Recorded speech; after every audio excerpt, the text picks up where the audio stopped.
So today is Fruits Day on the moon phase calendar, and I am going to sow some early peas. I've already got one batch of early peas in my big greenhouse, and as you can see, they are doing really nicely. I sowed these on the 1st of January this year, 2024, and I have 2 trays like this. So they're getting a little bit leggy now, which is fine because peas do. And so one of the trays I've now put in this large pot, and I have got canes and they're going to grow up the canes, and I am hoping for a very early batch of peas in April. That will be really good. Yes, in April. So I planted these out today, these peas in the pot, and I then have another batch of peas on the go, and they are in my grow tents and they're doing very well. They are Oregon sugar pod, and they are the sugar snap. And I should have said that the peas that I've got in my big greenhouse are called Meteor.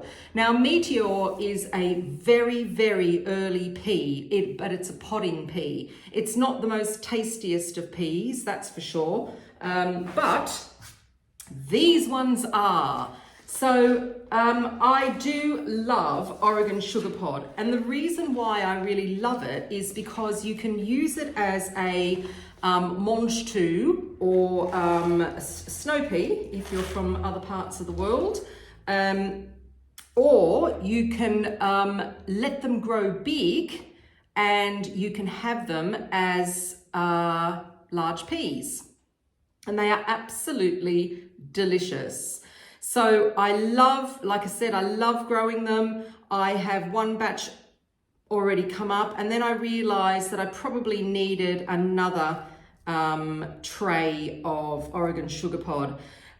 In these trays, so I've got 6 cells here in these trays, and I'm doing 3 peas per cell, which makes 18 plants. So I'll be very happy if these ones come up as well. And then I will be okay for my first lot of sowing of these peas.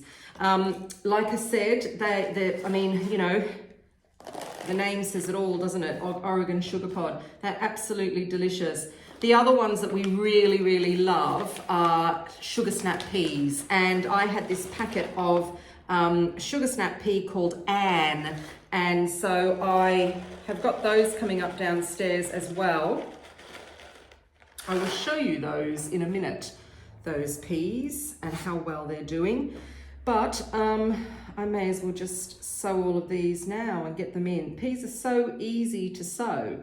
I mean, you just put them in a tray like this, and you can put them in a piece of guttering. People like to do the guttering. I don't find it very successful for me because I have a problem getting it out of the guttering, usually, the peas. And then they go everywhere. I rather grow like this in kind of bigger cells. That's, you know, my way of growing. So you can also have early peas by overwintering them or by sowing them in the autumn, probably kind of like October time.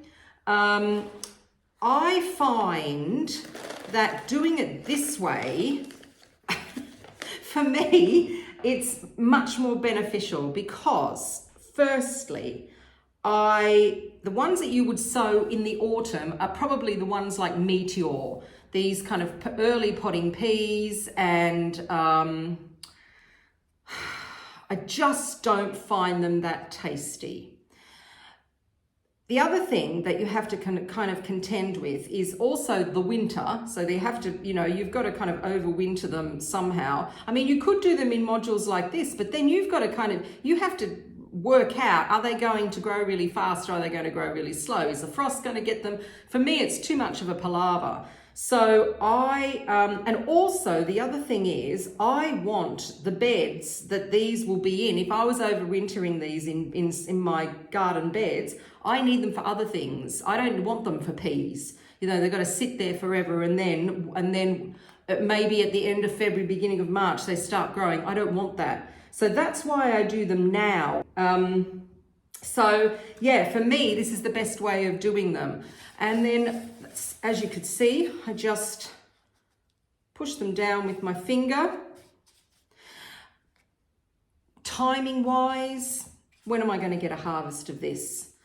Well, what I'm going to do with these first of all is I'm going to put them under lights. That's the first thing I do. And I put them under lights. When they start to come up, I then wait a little bit longer until I can get them into one of my beds that I have a cloche over or a cover over. I've got a little polytunnel on the allotment as well. So anything that I can kind of cover these over, usually with some form of kind of polythene or plastic.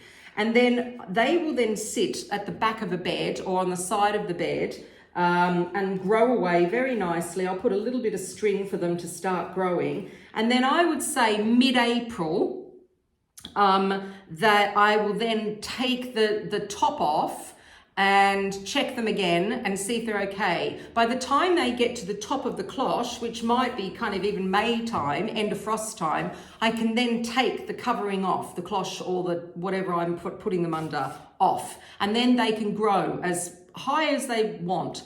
But what will happen is I will then have a very nice early lot of peas, hopefully, I would say by end of May. And I don't think that that's actually much longer to wait than if you were to overwinter them in the garden from October, actually. I mean, I might be about maybe 10 days or 2 weeks behind everybody else, but I'm not getting meteor peas, am I? I'm getting these delicious things. So that's why I do them now and I don't do them in autumn. So let's go and have a look. I'll take these down and I will show you the ones that I've got coming up from the 1st of January.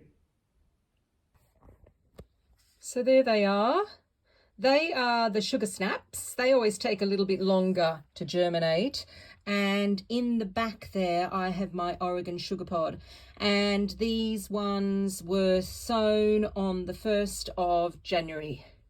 So they're looking good. I've just got 2 more to come up in the Oregon sugar pod, I can see there. And here they're doing quite well as well. We've got a few more to come up there. So they are my second succession of peas. And I may as well show you the rest in here. I've got some Kometsuna, lettuce, all my little brassicas, my chilies, some of them my chilies, and red pak choi and tatsoi there as well. All doing very, very nicely. So I'm Susie B from Susybliving. Thank you for watching me, and if you want to give us a thumbs up, that'd be encouraging. Thank you very much. And subscribe, and you can follow along with my moon phase calendar days. Bye.